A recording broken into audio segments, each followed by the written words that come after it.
Alright, welcome back. Last time we didn't do much in particular. We did buy the, well, Margravia of Brandenburg for our dynasty. So now they're ruled by von Luxembourg, just like I am. And just like Luxembourg.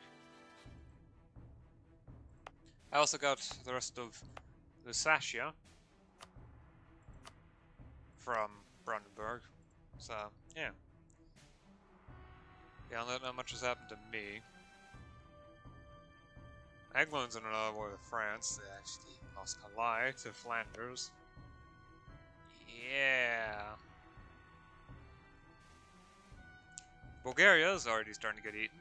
Good for them.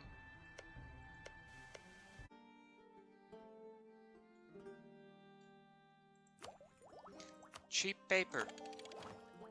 An increasingly wealthy population spent their money on clothes, which in turn created a large number of rags. This lowered the price of rag paper to 1/6 that of parchment. So that means I now have the technology to build the craftsman's district.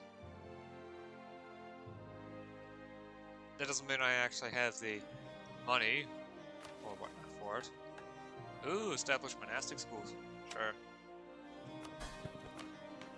Which actually help with legitimacy. Yep. Legitimacy is now increasing.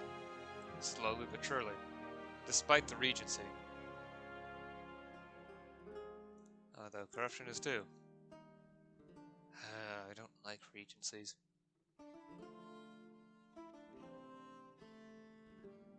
Yep. Plus 0.2 per year. And the regency's gonna last another 9 years. Oh well, at least the air is actually rather good.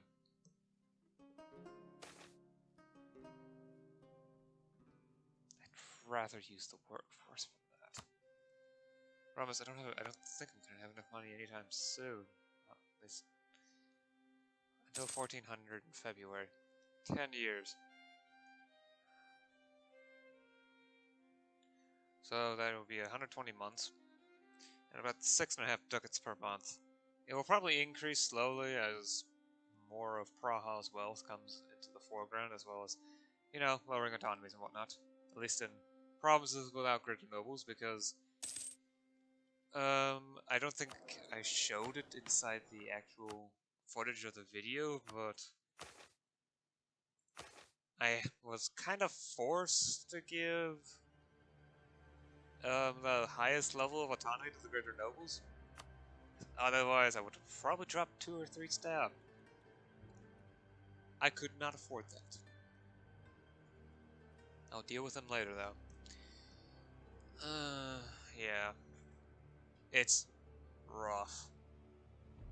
Minimum autonomy of greater noble provinces, 10%. Resting point for autonomy, plus 20%. Yeah. You can notice that here in Hradecko, it's increasing. Although it is decreasing in Praha, that probably has more to do with the fact that I've lowered their autonomy.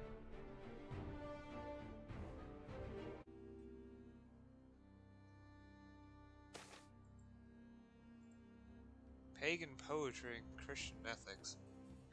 The Renaissance was a period when the Greek and Roman classics were rediscovered and translated into Latin. In the Middle Ages, they had been shunned for being pagan, but now humanist scholars reevaluated them on their ideas rather than their heresy. Ancient writers such as Plato, Socrates, and Aristotle had much to say on topics such as ethics and politics, and those ideas were just as relevant in 1394 as they had been 2,000 years earlier. The result was a flowering of philosophy, poetry, and science as the ancient classics inspired modern interpretations. However, it was also a time of increased skepticism about religion. If a pagan who died long before Christ was born could use logic to determine good and evil, what did that say about the Bible? To many Bohemian philosophers, the answer was simple. Being a good Christian meant following a code of ethics, not following the Bible. One could live an ethical life by being honest, hardworking, generous and kind without ever touching a relic, going on a pilgrimage, or purchasing an indulgence. But then, where did this leave the church? Another question was where it left our own people. Lacking a Roman heritage of our own, we had to scour the text for any mention of our ancestors, attempting to build a national heritage from that kernel.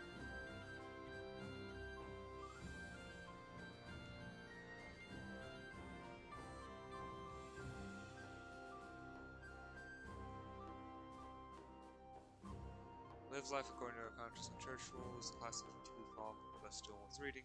Ban the reading of classics as heresy. Let's do this one actually.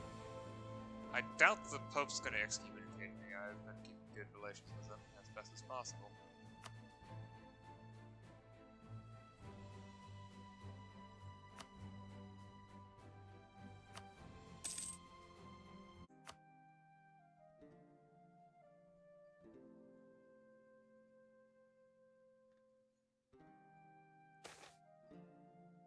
Schism rends the church asunder. The Curia, divided between factions supporting Rome and factions supporting France, the Pope made the decision to turn his back on France and replace nearly half the cardinals with his own. The defrocked cardinals rejected the authority of the Pope, formed a synod, and elected their own Pope. Now France and their allies are supporting this new Pope, while the Papal States and their allies are supporting the one in Rome, each declaring the other to be a false anti-Pope. The schism is tearing the church apart, as good Catholics struggle to determine which man holds the keys of St. Peter and the authority to lead the church. We should pray for guidance. This dark, dark time.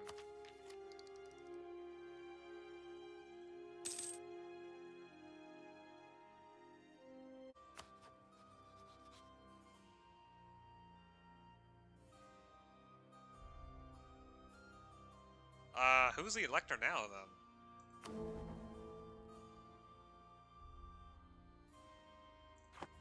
I need a new elector.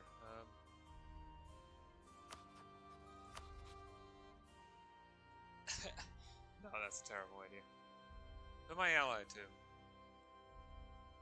Saxony. What was that? No.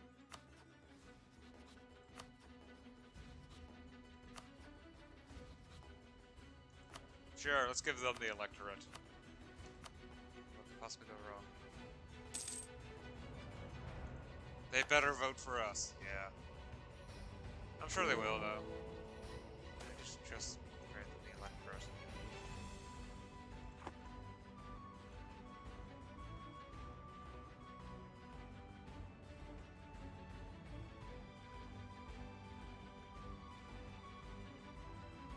Depose the antipode and the schism. We don't need a schism to take that much damage to the church. That's what we need.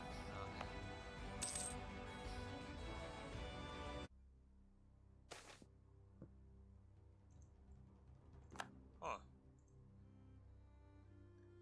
Lollardy was a reform movement within the Catholic Church. It used the Bohemian language to attack the church for its corruption and venality.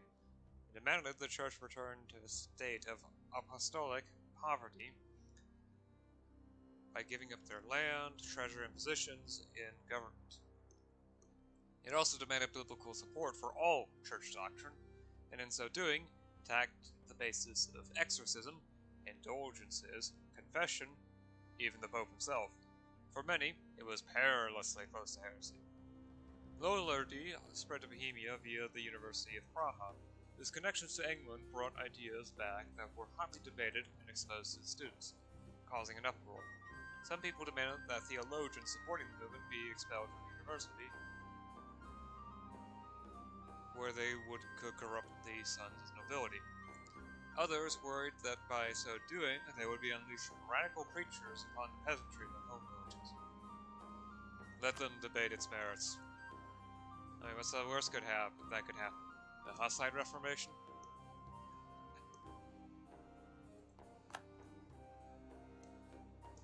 The houseside heresy coming up?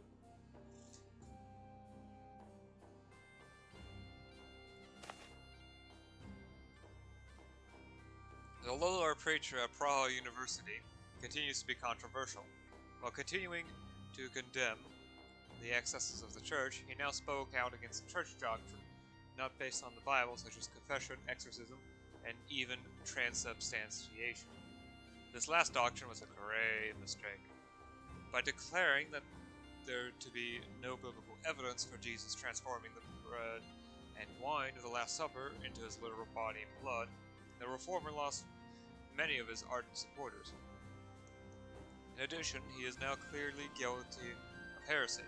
It was one thing to protect a reformer from the wrath of a corrupt church, and another thing to protect a heretic from the wrath of the righteous God. Something had to be done about him. Yet he was an old man and not long for the world anyway. Dismiss him from his post. Just 5 prestige.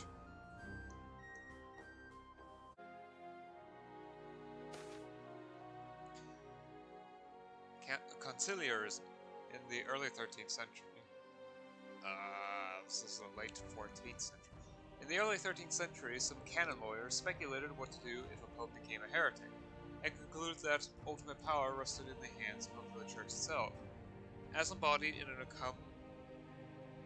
ecumenial council. Meant as an exercise in theory, it gained serious attention during the schism as rival popes split the church.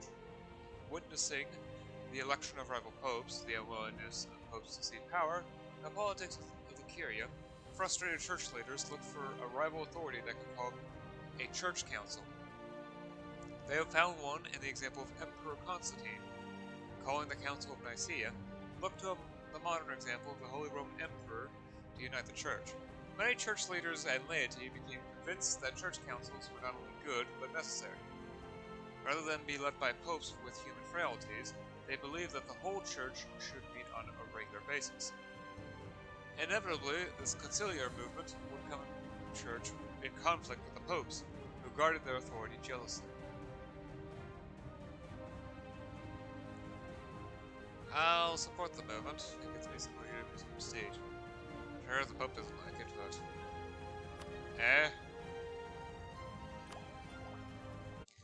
The Renaissance led many scholars to study Greek in order to read classical texts preserved by the Byzantines. Having spent some time in Constantinople, someone returned to Prague and spent years translating classical Roman texts into Latin, reintroducing ancient Greek and Roman concepts to Bohemian science. One of the most influential of these texts was Autonomies Geographia, a 2nd century atlas and treatise on cartography. The world map in it was a revelation to the Europeans and inspired later explorers to seek ways to travel across the Atlantic to Asia. However, it was also widely criticized for being inaccurate.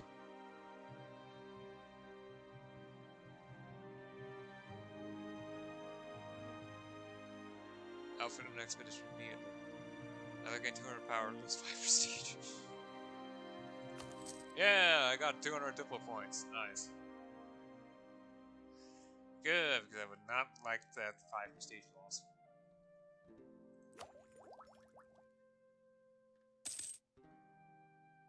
I think the costs are still reducing.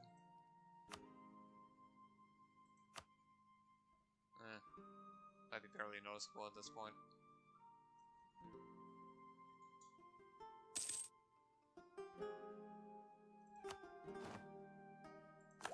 Embraced. Now let's get into the translated classics. Increased literacy led to more scholars rediscovering ancient texts and translating them into the vernacular for public consumption. In this way, many classics, once thought lost, were now perused once more.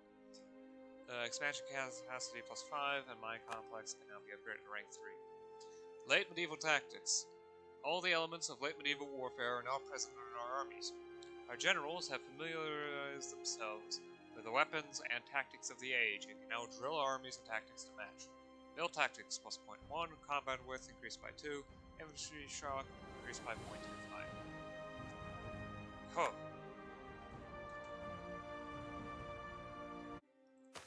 Demote. The Lesser Noble is going to lose 40 loyalty from this. They're going to drop to 38% loyalty. The Greater Noble is going to drop to 48% loyalty. And I'm going to lose 226 mill points unless I want to risk my stability. Which actually isn't that bad of an idea at the moment. Sure, let's risk it. I dropped one stab. Okay. I receive events on emotions. So, here. This province is now lesser nobles.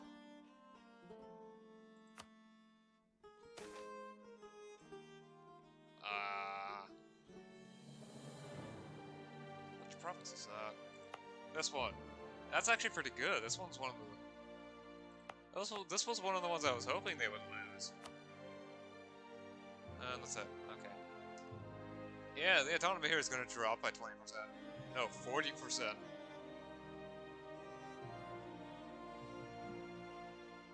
And it's going to make me a heck of a lot more money. And boost my power relative to them. Oh boy, lesser... Wait, no, that's... Yeah. Influence is not actually going to change yet. That will take time. Because that gets recalculated every year. I think during January. Ooh, 4 castles. Ships' castles are wooden towers raised above the main deck. Usually one at the bow, fore castle, and sometimes one at the stern, after castle. After castles. Strange word. I never thought I'd actually say something like that. Yep, it's so easy to say. Castles provide a vantage point during skirmishes and gave marines protection and archers better range in battle. The Vikings were known to use them as early as the 8th century, but it would not be until much later that they were constructed as part of a ship rather than added later. This made them more durable and helped distinguish warships from merchant vessels. Nice. Okay, I don't need to improve relations with Saxony anymore.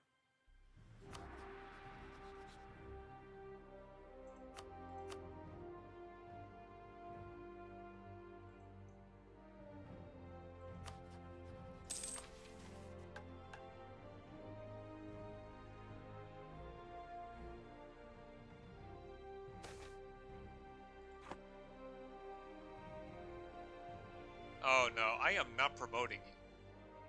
I just demoted you lot. Communal Council has been called to deal with the issue of Lollardy, a reform movement that has grown out of control. In order to deal with the issue once and for all, it is necessary to have key Lollard theologians attend in order to present their defense. And, if found guilty of heresy, publicly confess or recant. However, there is some fear that they would be treated as heretics. Our royal cousins have asked us to guarantee the safety of the theologians so that the council can proceed. I don't see any actual heresy sitting around. Maybe it's religious minors. No, that's just Jews. Guarantee their safety. I sure hope I don't come to regret this later.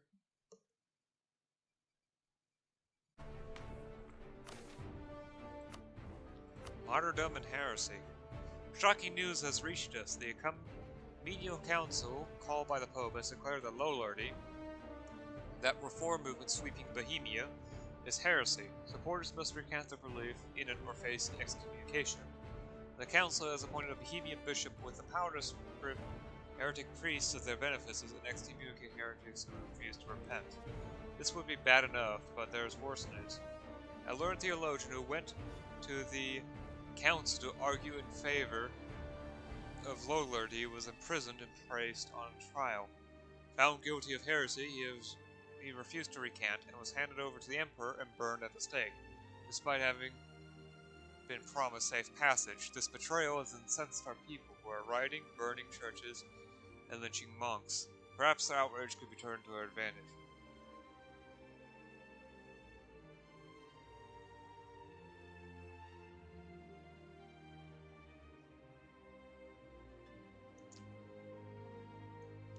Great. This is a tough choice. Yeah, so either I get a religious scandal in 2 provinces. That's gonna be great. Lose 10 imperial authority. In those two provinces, they will convert to Calixtine Christianity. I don't want to lose 10 imperial authority. Either that or I can lose the stability. 5 legitimacy. Get rebels, lots of rebels. Just express our outrage at the result.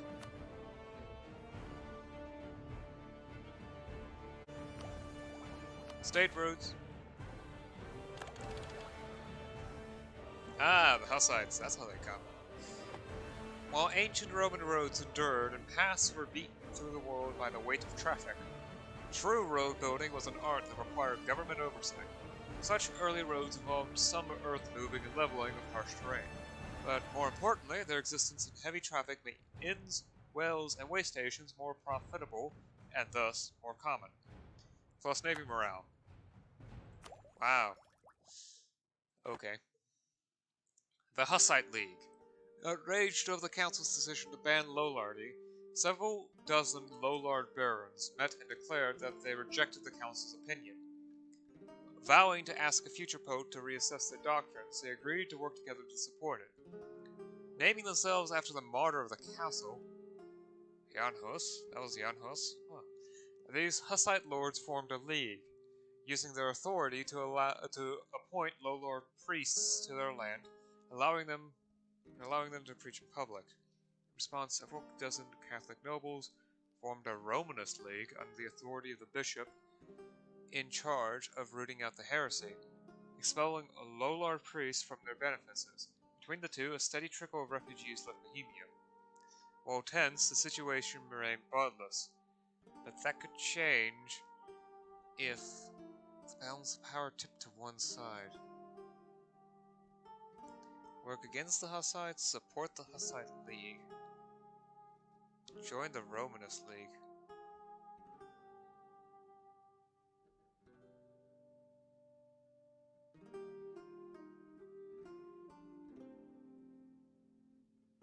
I'm going to work against the Hussites for the time being, because joining either league is going to cause quite a bit of stability issues.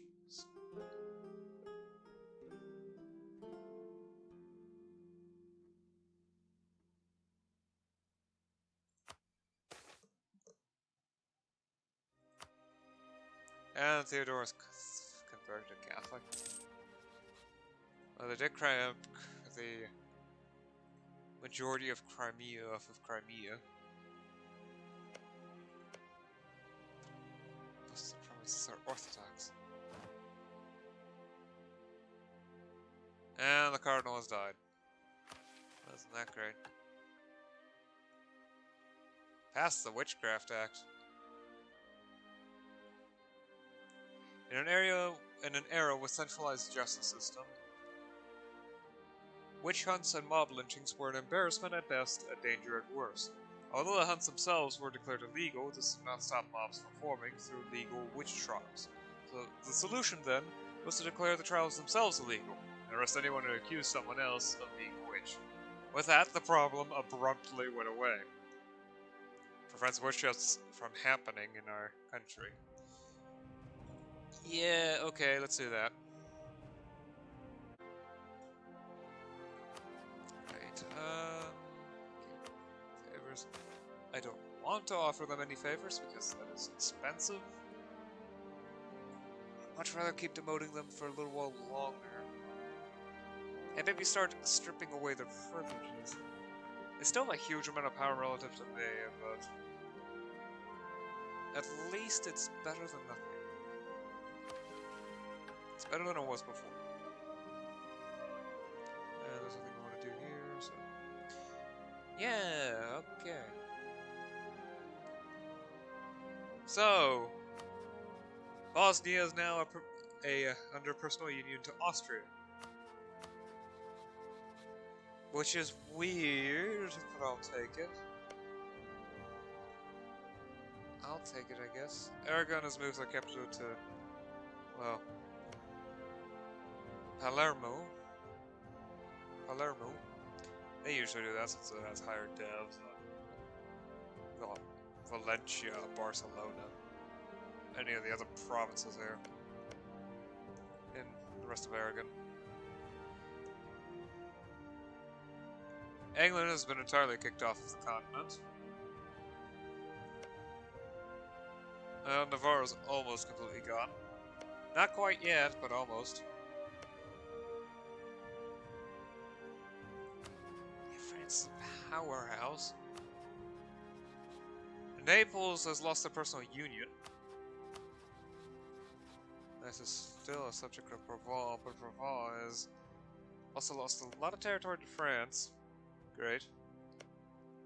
And they're allied to Navarra. At least Brittany's alive. Don't look at Morocco, it's a mess. Don't look at it, don't look at it, don't look at it. Lithuania, what did you do? Theodora's doing a good job for themselves. I don't see much difference here. Then Ottomans taking this stuff. Which must have been recent.